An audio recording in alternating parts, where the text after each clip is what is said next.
to be hosting this recording in progress. And we're super excited to have Lily Hsueh present her book, Corporations at Climate Crossroads. Just to give you a background of Lily, she's an associate professor of economics and public policy at ASU. She's also a senior global future scientist here as well. So we are very happy to have you here. Also, Lily will be doing a raffle of her book. So if you haven't gotten a ticket, make sure to do so. And without any further ado, thank you so much, Lily. We're super excited to have you. Thank you so much. What an opportunity to present my new book. It was just released last week by MIT Press. I'm very grateful to my longtime friend and colleague, Josh Abbott. Thank you, Danae, and also Rebecca for helping to organize this talk as well. As Danae said, I have two books I'm going to give away. So I hope that you will join the raffle. And at the end, we will pick two people from the raffle and do a giveaway. I've been standing on the shoulders of giants. I'm bringing literature from economics, political science, and management. So I am so grateful for endorsements from leaders across these various fields that really help to shape climate policy and governance. So 2024 was the hottest year on record. The last time I checked, 2025 may be the second hottest year on record, but 2023, 2024 were hottest years on record. And depending on who you ask, whether NOAA or another international organization, it was about 1.19, 1.3 degrees Celsius above the 20th century average baseline as shown in this figure. And the 2025 Paris Agreement, as we know, had stated the long-term objective of really trying to stay below 1.5, maintaining well above the 2 degrees Celsius with a global target about 1.5 degrees Celsius. And so this is where we are right now in our world, in our planet. This warming is attributed to fossil fuel burning. And over the years, I have here data from 1880 through about 2019, 2020, 90% of global carbon emissions is really due to fossil fuel burning. And a large percentage of it is due coal, oil, gas, and some to land use changes. And what we know is that global firms represent 70% of annual industrial emissions. And most emissions are, in fact, emitted by 100 largest corporations in the world. And thus, that is the focus of my book, which is about global businesses. Around the time of the Paris Agreement, Bill Gates' Breakthrough Energy Coalition brought together some of the largest companies in the world across sectors, the wealthiest CEOs, and they pledged to invest in climate tech, from green electricity generation, storage, transportation, energy system efficiencies, and more. And they plan to invest in technologies that are what you considered breakthrough technologies with a minimum emissions reduction potential of about 500 million tons of carbon emissions equivalent per year, or about 1% of global emissions. So, well, you might say the companies within Breakthrough Energy are companies with extra cash and deep pockets. And that is true. Notwithstanding, over the past decade and a half to 2 decades, even global companies with tepid profits have also made pledges. They've installed senior executive managers responsible for climate mitigation, increasingly climate adaptation. They've set a target, a quantifiable scientific target on emissions. They have even adopted internal price on carbon. They've done all this, sometimes with results. So what I want to show you here is quarterly profits of Microsoft versus Intel. what we know, Intel, especially in the news lately, they haven't been doing too well economically. That said, during a period between about 2016 to 2022, their quarterly profits did improve. And what we see is that in that same period, Intel's carbon intensity emissions, entity-wide carbon emissions per $1 million held steady. And as you can see here, and even when global firms' total carbon emissions grew because the company was doing well, had increased and expanded in size. So what I'm trying to show here is that corporate financial prowess or even market power is unlikely to fully explain why even companies like Intel, which has really been an engine of growth here in the Valley and may not be doing as well lately, why they would in fact also take substantive climate mitigation and build capabilities to do so. In my book, I profile Intel and many other companies in illustrative case studies, even while I follow the largest corporations in the world between 2001 to 2020 in a quantitative project.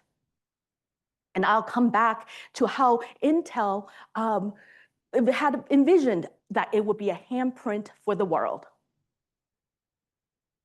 So my book's main question is, what internal firm and external and political economy, policies, regulations, factors drive corporate environmentalism or corporate environmental behavior and performance on climate change, notably these large global businesses? And I also asked two related questions about performance. I differentiate between outputs, sustainability outputs, and sustainability outcomes. And I ask another question about governance conditions that could vary across sectors and in developed versus developing countries to really try to get at variation or variance. This book is ultimately a synthesis of economics, political science, public policy, and management. What I do in this book is I try to build a multi-level political economic framework.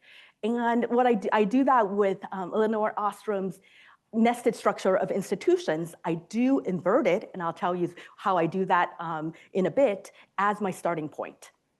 And my main takeaway, or the main argument I make, is that managerial and organizational capacities and capabilities are key ingredients in a multi-level climate change governance, really with interactions between bottom-up and top-down regulatory and global governance, institutions, and incentives.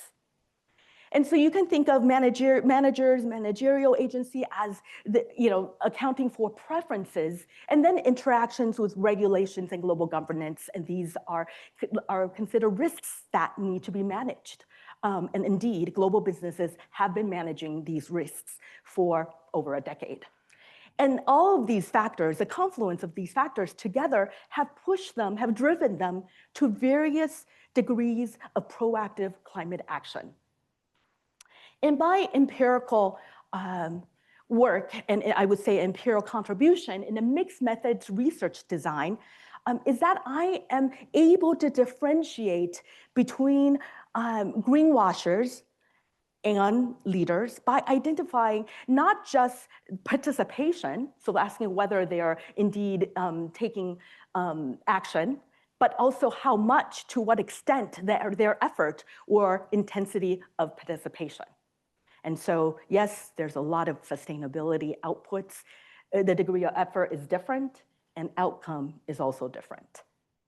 And as I alluded to earlier, I, in this book, also tell stories using illustrative company case studies to underscore and elaborate on my quantitative analysis. And here is just a preview of the various chapters. I've highlighted in yellow some of the chapters that I will touch upon today. I will say a little bit about my theory of multi-level governance drivers of corporate self-regulation or proactive climate action by firms. I will talk about firms' interactions with domestic regulation and also with global governance.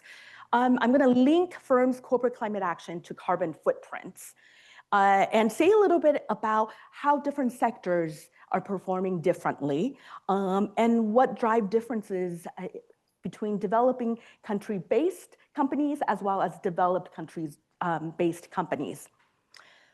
And I end my book with all hands on deck. What happens when markets or governments fail? So I'm going to start off by giving a really kind of fast, quick preview of the literature.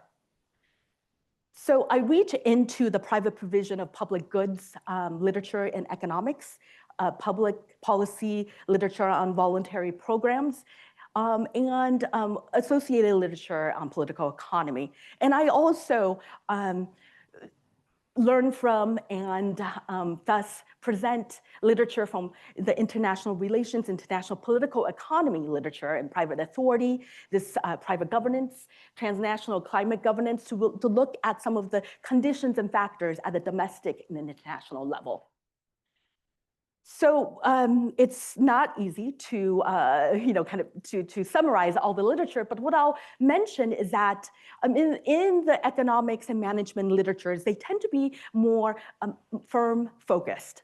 What's happening at the firm level? Well, firms are profit maximizers, and over time, there has been models and empirical analysis showing that firms have a broader set of attitudes and preferences and calculations. They take into account private politics, so activism by climate activists, for example, as well as public politics or regulatory pressures and imperatives. And firms engage in self-regulation really as a way to deflect, to preempt what's happening at the regulatory level. And in the private authority literature in political science, where their focus is more on some of the kind of the external conditions, if you will, the domestic and global level, they're thinking about private governance or what firms are doing, especially global businesses, as a collective action problem. And in recent literature, they've been trying to bring back the state meaning countries and jurisdictions, what domestic politics, and they're thinking about the distributive conflict lens as well. And the emphasis is really over the past 2 decades is really on the rise of private regulation in the complex of networks of transnational actors and governmental actors, and how government has increasingly delegated public authority to the private sector. And so together, what I'm going to do is synthesize this literature, but I'm going to point out a gap. The gap is, well, the firm in itself, inside the internal organizational and managerial capacities and capabilities, is a black box to be open, and there is something missing of that interaction between what's happening inside the firm with agency and also what's happening with regulation and global governance or structure. And so together, so this book is really attempting to bring all 3 pieces together. I'm going to make some assumptions. And my assumptions is going to depart from a traditionally rational choice perspective. Yet at the same time, there are many rational responses that's happening, and we're going to capture that as well. So what I'm going to argue, and what we've seen empirically, is that firms do not have complete contingency plans, nor perfect knowledge. There's uncertainty.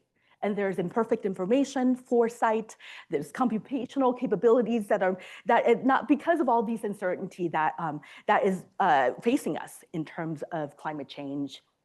And decision makers face informational constraints and cognitive limitations, so they are, at the end of the day, rational, but boundedly rational. And what I do in this book is I bring together rationality and norms. Norms are not legally binding, And they could be subject to third-party sanctions and some, but ultimately it's about oughtness and appropriate behavior. And what I see in various case studies as well as in large N is that even global governance, which is, as a rule, not coercive, and yet we see companies responding to these norms at the global level as well. So here we are, my multi-level governance framework on climate change. You will see that it is an inverted adaptation of an inverted Ostrom nested structure of institutions, where we have global governance, or the constitutional level, at the top of the structure. We have regulatory governance, or collective choice level, and at the second level. And then at the lower level is corporate governance, or the operational level. Managers and firm structures and characteristics sit at the lowest operational level. And the rubber meets the road, I contend. It's when these managerial agencies and capabilities at the level of corporate governance interact with the global level, interact with the regulatory level. And in my book, I make these statements or propositions, which I then test and demonstrate in various chapters.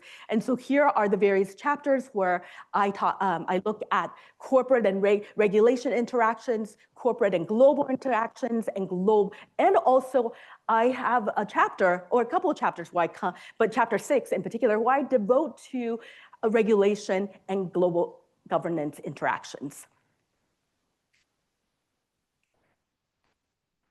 So let me start with managerial agency. So here I'm reaching into the organizational behavior, marketing and strategy literature, corporate strategy literature, where I am saying that managers perform 3 important tasks. They attract climate neutral or climate conscious employees. They align these beliefs of employees with the firm, and then they form governing coalitions comprised of internal stakeholders across ranks. They do this because firms have become what Rebecca Henderson and Mark Van Den Steen have said. They are carriers of identity and reputation. And ultimately, they also help to shape narratives and counter-narratives about firms' sustainability practices. And in fact, there's been empirical literature that have shown in Sweden that have shown that there is what they call a sustainability wage gap. Increasingly, employees, especially the youth and the young, and folks and millennials, where they are increasingly interested in the fact that a company is purpose-driven, that sustainability is part of the ethos of the company, and if they are able to garner such values, they're willing to even accept a slightly lower wage.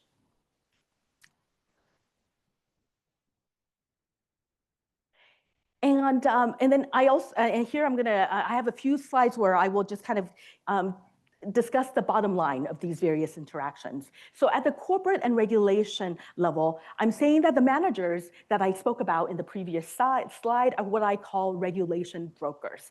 So on one hand, they are creating and helping to create and shepherd these narratives about sustainability. They are also very rational.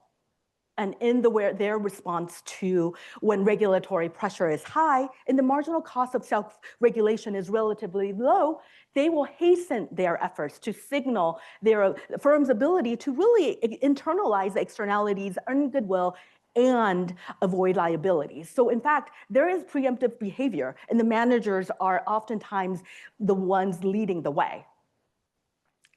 And in the book, I go into more detail, but I draw from the international relations literature on bargaining under the shadow of war. So this idea where now firm A and firm B are in a deal together.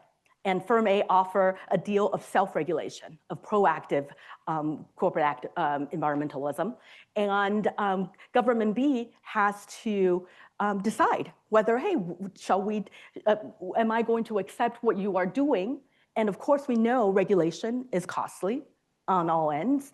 And so there could potentially be a sort of negotiation that happens and a deal is struck. And oftentimes, that said, part of that deal is regulatory pressure or this, from the firm's perspective, of something coming in the horizon. And a lot of times that's emanating from global governance. And so the stronger the threat of regulation, or the more credible, higher quality of what is perceived to come, firms' self-regulation becomes stronger. And then at the global level, firms view global governance, as I just mentioned, as a harbinger of future regulatory requirements. It's a form of regulatory pressure to be reckoned with and to be involved in this active engagement, even if it's norm-based. Managers are norm brokers as well as regulatory brokers. They join these specialized communities where people are brought together to help define problems, identify solutions, and assess outcome. Part of my field study for this book has been to be an observer at these various sustainability conferences. And for years, many of them have, at least one big one has taken place here in Phoenix. And then these managers are helping to translate and even form some of these global best practices, and then they, over time, become market norms or rule of law.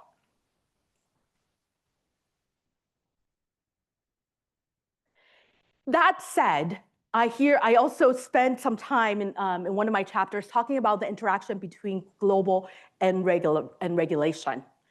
So the bottom line is that in the face of complexity and uncertainty, firms actually do not conduct the systematic search of all the possible solutions that you might even learn in global governance institutions. And my case is the UN Global Compact, and I'll come back to it shortly. They often fall back to existing knowledge and expectations, and especially when they're cost conscious. In lean times, they will fall back to regulation as a baseline. And as such, what we're going to see is that, in fact, firms are learning whatever they're learning and norming, even at the global governance level, it's attenuated by regulatory pressure, leading them to ultimately, they make adjustments, but sometimes not major adjustments. And so it's really this kind of back and forth of taking one step forward and one step back in their relationship with global governance.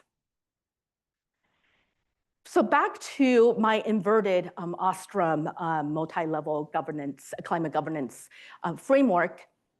I take all of this, and in my book, I link it to firms' corporate climate action in terms of climate disclosures, their adoption of emission reduction targets, and setting a price on carbon internally.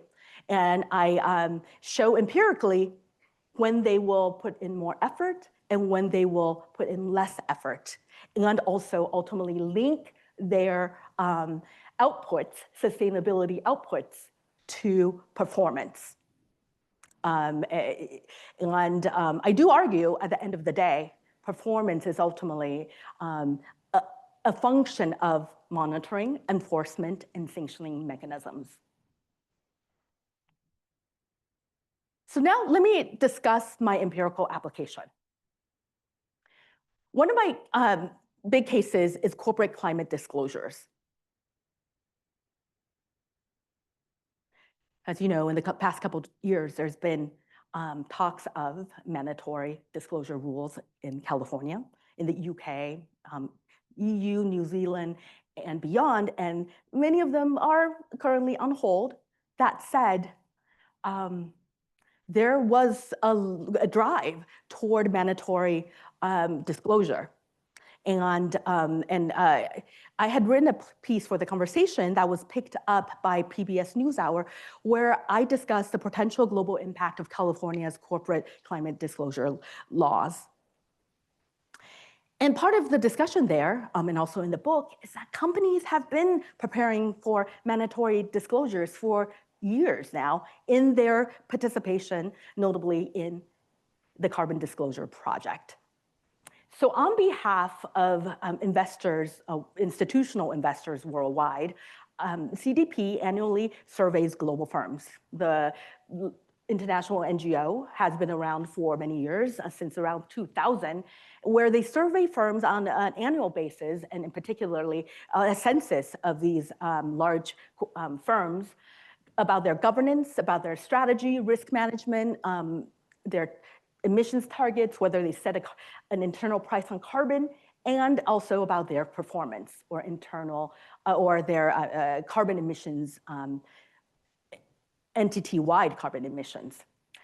And one empirical fact that I take advantage of in my empirical econometric studies is that CDP grades firms on low to high levels of carbon disclosure. So they earn grades from A to D, where with basic carbon transparency, meaning if a company answers a survey, then they will be given the grade D.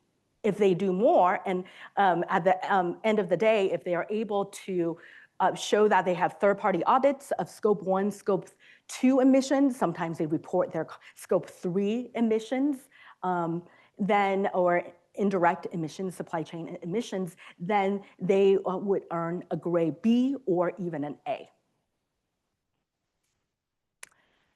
Another case study in my book is the United Nations Global Compact.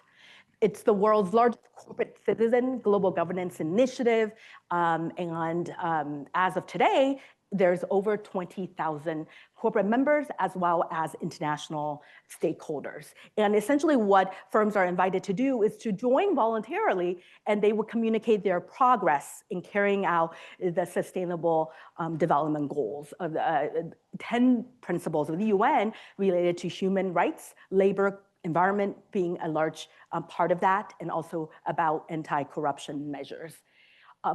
What we do know is that UNGC, or UN Global Compact, do not do monitoring not well, and they do not have sanctions for non-adherence to what firms are claiming that they are doing. And so there's a little variation among members in their involvement. And so for me, it serves as a lower bound test, in fact, for validity of my political economic framework on whether they're in fact even participating or taking account into these norms that are being developed. And within UNGC, there are institutional venues for learning and norming. In my book, I highlight two major ones: UN Global Compact's Global Compact local networks at the country level, and that happens at the country level. And here at ASU, the Thunderbird School of Global Management, in fact, is a partner of the US local network. And there's also a UN Global Compact Academy that takes place at the global level. Essentially, these are regular webinars where any corporations or countries are able to learn about how to set an internal price on carbon, for example. And quickly, I had mentioned scope 1 and scope 2 and scope 3 emissions. Scope 1 are direct emissions by companies, just the operations. And scope 2 is indirect, but still within the company's control and jurisdiction with respect to purchases of power, for example. And then scope 3 is all the emissions that come through the supply chain that are difficult to really to measure, and there's really not yet a really good accounting standard internationally. And so the bulk of the emissions analysis that I do in the book is focused on scope 1 and scope 2. So I'm now going to focus, turn my attention to sustainability outputs. And then after this, showing you some slides here, I will also turn to sustainability outcomes or performance. So in my book, And a lot of the research design and the details are all in the appendix. So, and my book is open access, so please feel free to take a look at how, in fact, I build these various panel data sets, for example. So, but I just want to quickly say is that in my book, I follow companies from 2001 to 2020, although there are shorter panel analysis, which I do here for this particular, this is, I believe, chapter 4, where I am looking at interactions between company and the regulatory regime and companies and the global governance. And I'm drawing firm level data from this CDP climate surveys, the UN Global Compact in terms of what they're up to at the global governance level, and also from Bloomberg and other, and the LSEG data analytics and other proprietary private information about firms' internal kind of organizational capabilities and capacities when it comes to climate change. And at the country and global level, I draw data from the World Bank, the Freedom House, International Environmental Agreements, and also Environmental Performance Index. I take a look at actual climate change legislations and rules and laws that have taken place over a time series. And that comes from the London School of Economics. And I employ various quantitative panel data analysis. And here I'm just showing that one of the models I employ is the Heckman selection model. Earlier I said I'm really interested in kind of these kind of stage 2 behavior, or where you think about the probability of disclosure, for example, but then also the stage 2 effort. And I'll come back to how I do this when I look at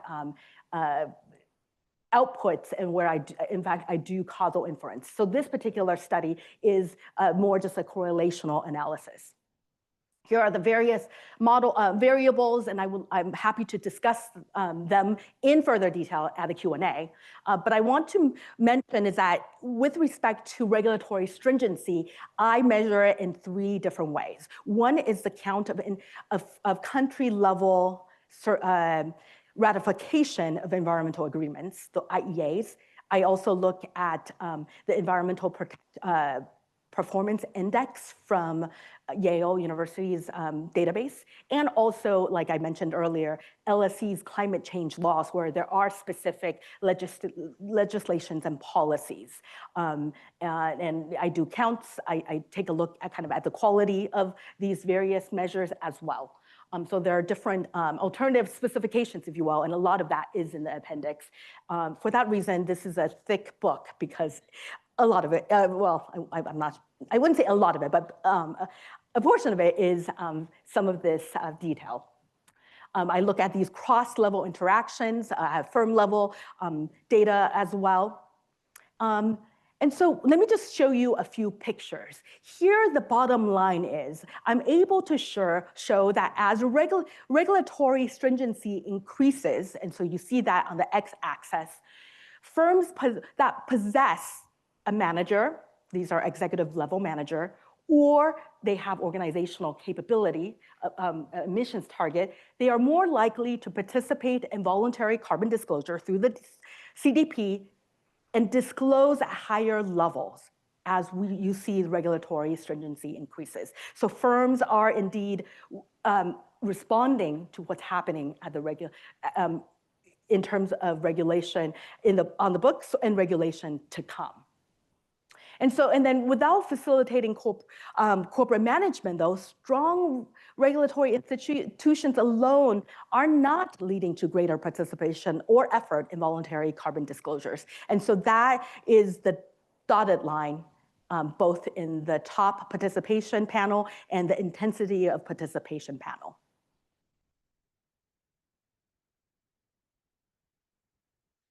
And then now a look at corporate and global interactions. Here I show that firms that have installed a manager are more likely to disclose carbon than firms without a manager. And what's interesting is regardless whether they are involved in global governance or not as a corporate member.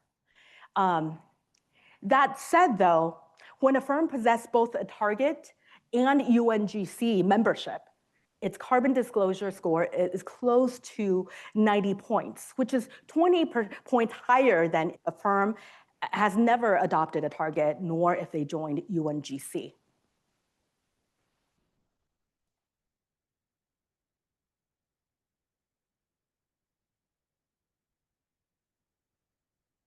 And a quick look at regulation and global governance interactions, or really the structures that at the external level that firms are facing. And this is based on another set of analyses. It's a binomial logistical analysis. Here, I won't go into the methods details, but happy to discuss at the Q&A. What we see is that for 1% increase in the stringency of domestic regulation, the odds of proactive adoption of emissions targets is about 1.2 times higher for firms that have joined the UNGC Global Compact. And the odds are a little higher for more costly adoptions of where you have both emissions as well as an internal price on carbon. So there is some evidence of that interplay between domestic regulation and global governance, where regulation is where firms, in fact, respond to global compact, but there are, at the end of the day, their action is delimited by what's happening at the regulation level.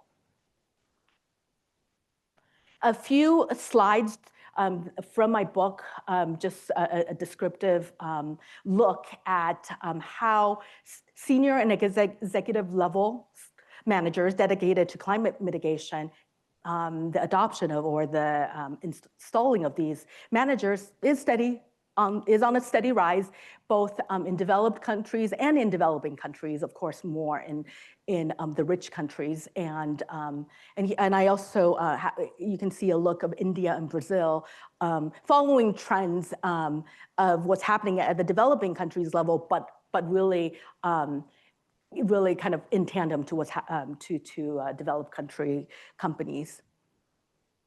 And then at other developing countries, such as emerging economies, where we know China has taken a lot of strides in recent years, is that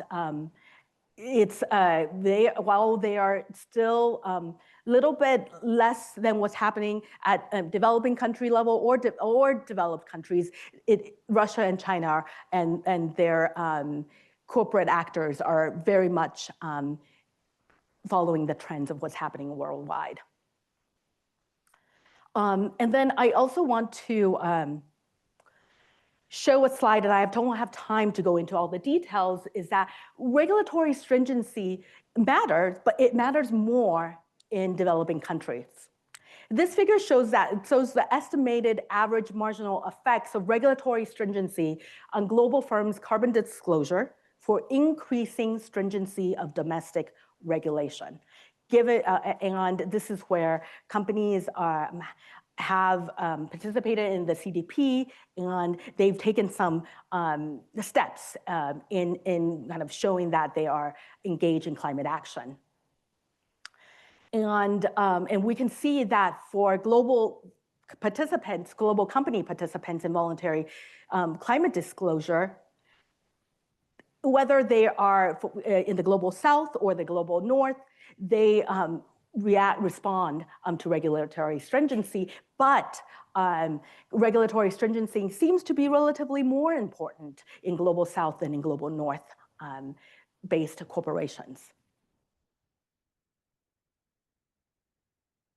And then in my book, I also show with a lot of data and statistics that Europe is Europe's corporations are climate leaders, and that is something that many of us know, and I am able to kind of show that with a lot of data, and also to tell a couple of very interesting stories of how CDP has really been assisting the EU and the EU Commissions on their carbon disclosure reporting processes and rules and laws for decades. And the CDP has been attempting to get into the U.S., to make inroads into the U.S., both at the federal level and at the state and local level too, with some limited success. But certainly in globally, we are seeing private actors and public actors working closely together. Okay, so I only have 5 minutes. This is my first book talk, and so I still gauging time. But I had to have several chapters looking at sustainability outcomes. What I want to say is that I do some causal inference studies in my book. We know this is not at all a controlled experiment.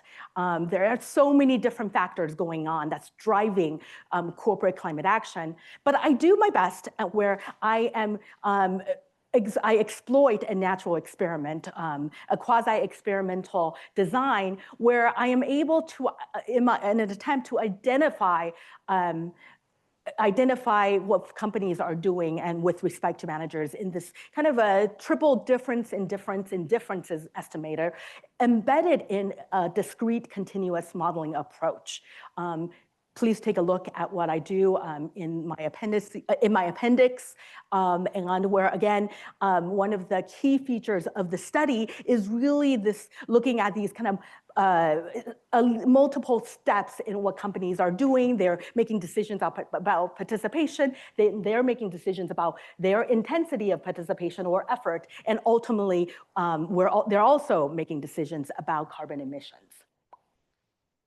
And in this, this is chapter 5 and chapter 7, where I am using this, the EPA's introduction of the Clean Power Plan, which at the time, before it was ultimately not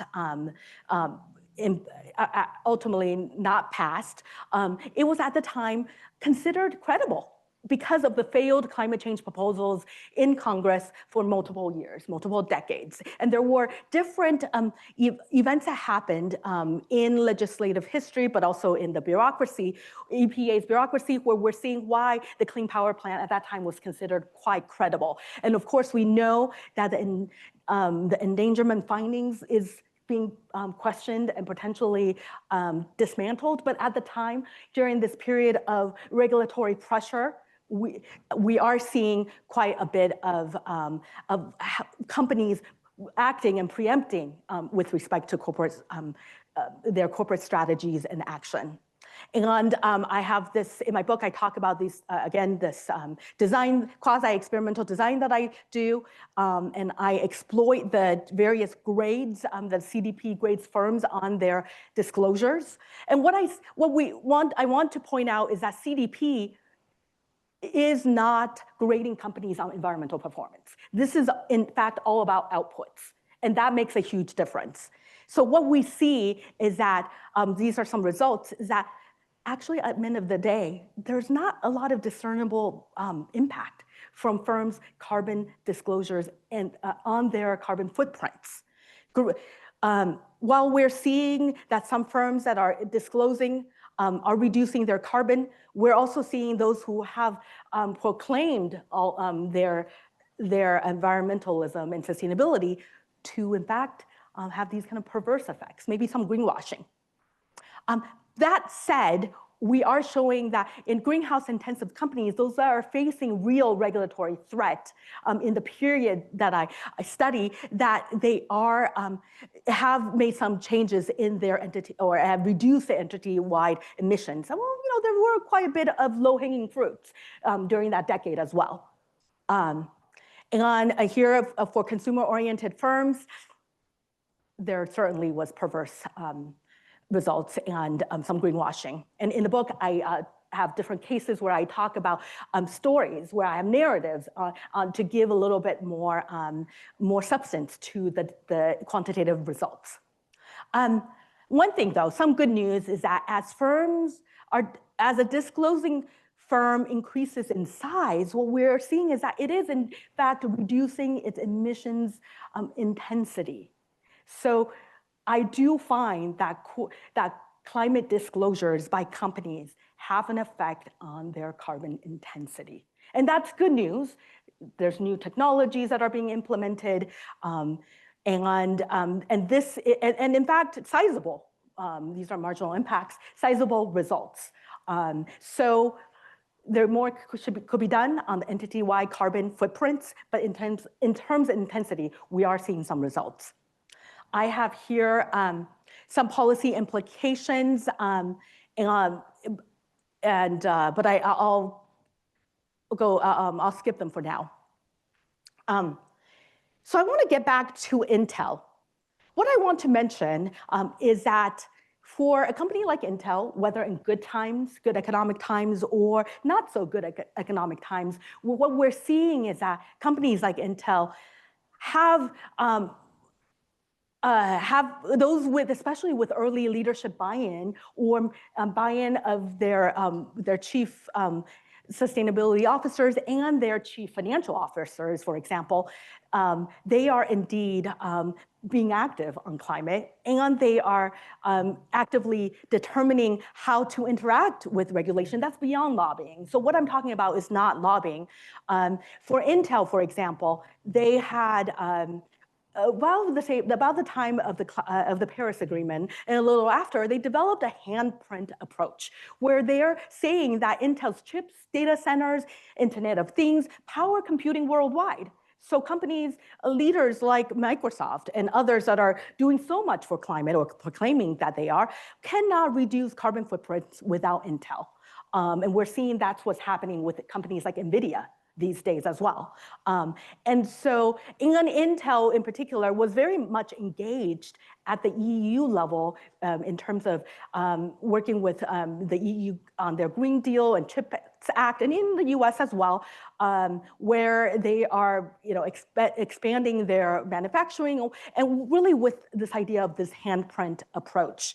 And they're active in global governance. They have a framework which is still active today, where they're making strides on various sustainable development goals. And the emphasis is really about the integration of operations, supply chain, and reduction of patchwork of policy markets. And ultimately, they are cost conscious. So these companies, Intel, and there are others, I profile Adidas, I profile Moody's, I profile Association of Greenhouse Gas Intensive Companies as well in my book. And so I hope you will have an opportunity to take a close look at these various narratives in my book, where I hopefully make the quantitative analysis, which can be pretty technical, come alive. And I'll end shortly. What happens when markets or government fail? One thing I would mention is that regulatory capture looks quite different these days, because while oil and gas firms they continue to invest in oil and gas explorations and developments, they're also committing quite a bit to net zero emissions goals for their operations. And Exxon, for example, just invested in a Chicago-based company to mine granite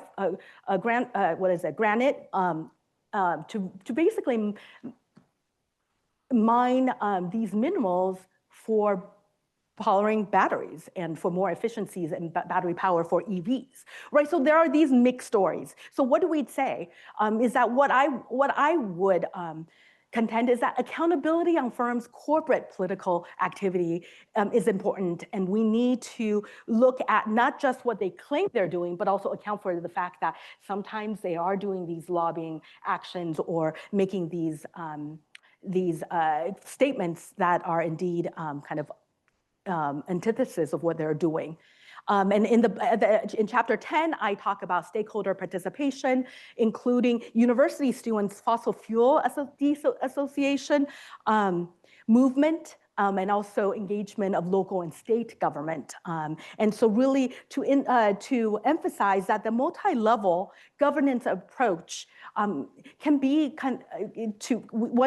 it's a lens to not just look at what corporations are doing with regulatory regimes or interacting with regulation and global governance, but how they're interacting and with other stakeholders and how other stakeholders are interacting with them.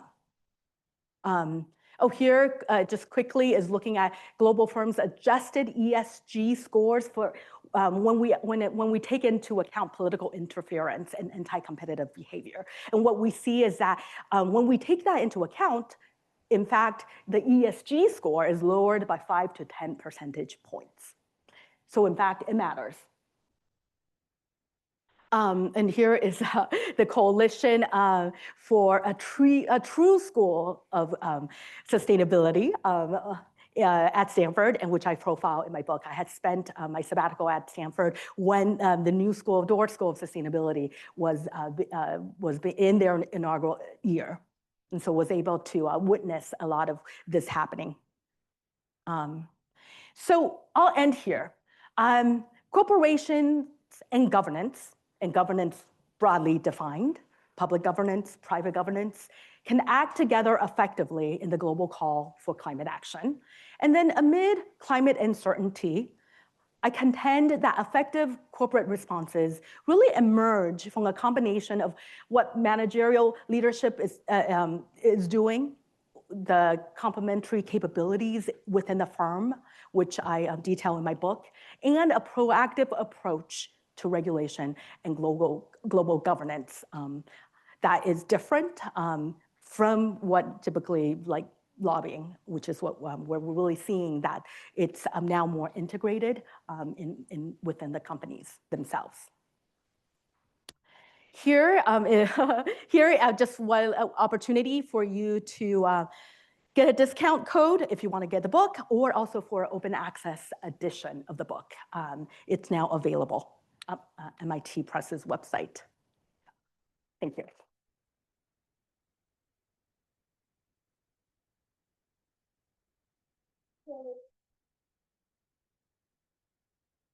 Thank you, Lily, for such an engaging and interesting and very comprehensive study. And thank you all for listening. So we have a few minutes for questions, and I'll just raise your hand and pass the microphone across. Yep, thank you. So, what do you think, why and how the regulatory stringency in it actually matters most in global south than global north? So, like, what's your point of view on that? Why is that? Yeah, no, that's a great question. So I believe that for global south-based companies, ultimately they are looking, they will corporations in general will do the bare minimum if they can. And when they do that, they will look to their home regime. Yes, for a lot of global south companies, they are actively engaged in markets around the world. And so, of course, they take that into account. But ultimately, what I do find is that the home country makes a difference. And so what we really, I think what should be happening is helping to strengthen the regulatory regimes in developing countries level. So thank you. Very interesting and ambitious project. My question is related to the multi-level governance framework that you presented, with at the top being the constitutional level, where you gave the example of the UN Global Compact. Yes. My understanding of, I mean, I'm not an expert on this, but I always felt that the problem was that the constitutional level and collective level in climate governance is rather thin, or I would even venture to say it's almost absent. The UN Global Compact that you gave an example of, and when you elaborated the case study, it seems to me to be more a convener rather than the strict definition of constitutional level in Ostrom, as I understand, is the level where the actors are establishing the rules for how the collective would work. But that's not what really the UN Global Compact, as I understand, is doing. In fact, I'm just putting forth my understanding is that the constitutional and collective level is rather thin or almost absent. And it's these multinational corporations, Intel being an example and the others you presented, which are occupying that space of they are in that absence of constitutional and collective level rulemaking. The multinational corporations are establishing the rules that the global, everyone, all global actors have to follow, developing and developing. So I thought that framework didn't quite gel with me, and I was interested Yeah. in your reaction. Yeah, no, thank you. So what's interesting, I think empirically what I see, and I choose the the UN Global Compact, I think for the reason that it is indeed really not very, if you will, effective. I mean, it's essentially what a lower bound test. And the reason I do that is because I wanted to see whether this lower bound, this not very effective global institution, does it in fact actually even have some effect?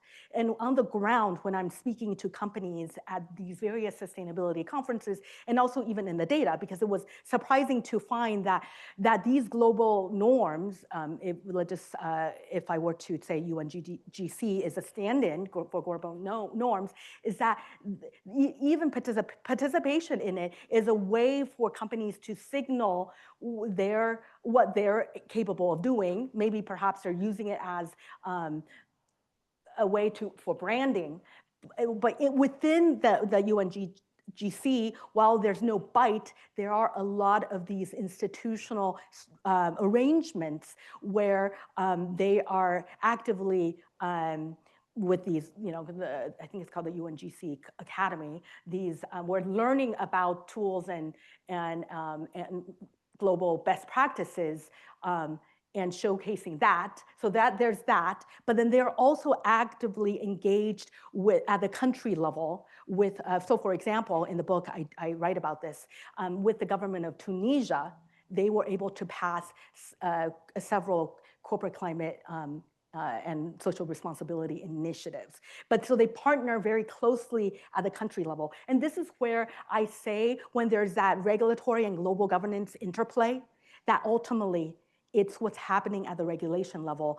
And UNGC is, even in their own missions, they're saying what we're doing is to activate and help countries and corporations, but help countries help corporations engage countries to potentially do more. So it's, while I think in part because of how weak some certain parts of this multi-level governance regime is, it's even more important to, or at least I claim, of looking at some of the potential interactions that has worked and how that might work going forward. Thank you. I think I have it now. So I wanted to, you had two things. One in your conclusion B was that it can be effective, Yes. right? This multi-level. And then you also just made a statement where you're like, well, companies will do the minimum. So I'm curious as to whether you have done or were able to do any comparative analysis between what companies do in other areas that they care about. Because companies don't do the minimum. Companies set year-to-year growth targets. Yes. Companies set safety concerns. Companies set market acquisition targets that can be extremely aggressive. So I'm curious if we did some work with Henkel years ago, and they had a statistic like, oh, in 5 years we'll do what? And I pulled it apart and I was like, yeah, that is literally minimum growth with what your company is expected to grow at. That's not a target. That's more like just finding out like, yeah, if I walk this many steps per day in 5 years, I'll get here. And I'm going to walk those steps. So I wondered if you were able to look at across different types of metrics that companies set and compare them with what they're doing here. Thank you for your question. I should probably have reframed to say that they do their minimum, but a footnote to that is that they will do their minimum, but with pressure, whether it's coming from within these dynamic managerial agency where managers matter, and consumers matters, employees matter. They will do, and regulation and global governance could matter. that it's really this kind of a coming together of these various pieces, conditions both internally inside the firm and external forces. They will do more than the minimum, and they will set these targets and very specific guidelines and meet them if kept accountable. So you're right, companies do a lot more. One of the things that I didn't have a chance to talk about are these complementary assets and capabilities that companies oftentimes pivot from. So let's just say the case of Intel. For years, they have been engaged in green chemistry. And part of that was through active, kind of stakeholder activism. The toxic release inventory in this, which is part of the EPA, part of US legislation, was a part of a lot of that, where Intel and stakeholders were, through engagement, able to be kind of pressure to do green chemistry. Well, green chemistry has also been a way where they then pivot now to be a climate leader. They were able to, because they were reporting all of their chemical input and output, they were then able to pivot that and then start measuring carbon. And even able to kind of measure them with more engineering kind of specifics and rules and structures that they already had in place that they had pivoted from. And so other companies have done so as well, whether it's Adidas, Microsoft, or some of the carbon intensive firms. And I discuss that in more detail in the book. Thank you. Thank you, Lily, for your presentation. It's very reassuring to see, especially in your last slides, that the role of global governance has been under-examined. I am a second-year PhD student, and my research is actually about global governance, examining global governance, but more looking at the nexus between water and climate interactions within the Rio Conventions. I'm sure you're very familiar with them. And my question is related to the last two. And basically, I'm wondering if you have a key recommendation. So knowing very well that the UN system in general, its mandate is not to be coercive or to be punitive, would you recommend that we have an actor in between to ensure that they rally companies, governments to adopt the normative influence coming from the UN, but also serve as a monitoring agency, and probably one that could hold people actionally accountable to the things that they commit to within the UN agreements? Thank you. Thanks for your question. That's a really good point. Yes is my short answer. And so, as I said earlier, that markets can fail, and so can governments. And so perhaps a third party could do that. The CDP, as I said earlier, it falls short of grading companies on performance. It has been focused more on sustainability outputs, for example, and the UNGC does not have that coercive legitimacy, right, or power. So I would imagine that a third party could do that to keep both governments accountable as well as corporations and markets accountable. That is a possibility, and I think that's something that could probably best not from an industry association, but something that's kind of from other stakeholders. And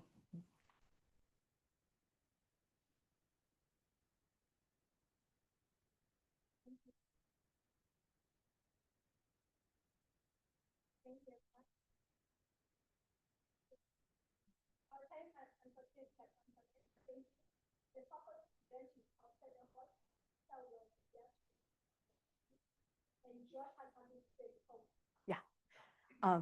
And may I just interject? This is my first book talk. I'm heading to Boston, to Brown University, Harvard, MIT next. But this is my first book talk. So may I have a selfie with you all?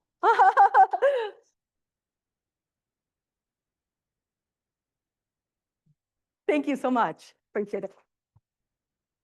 And I have 2 books to give away. And Giselle, could you help us?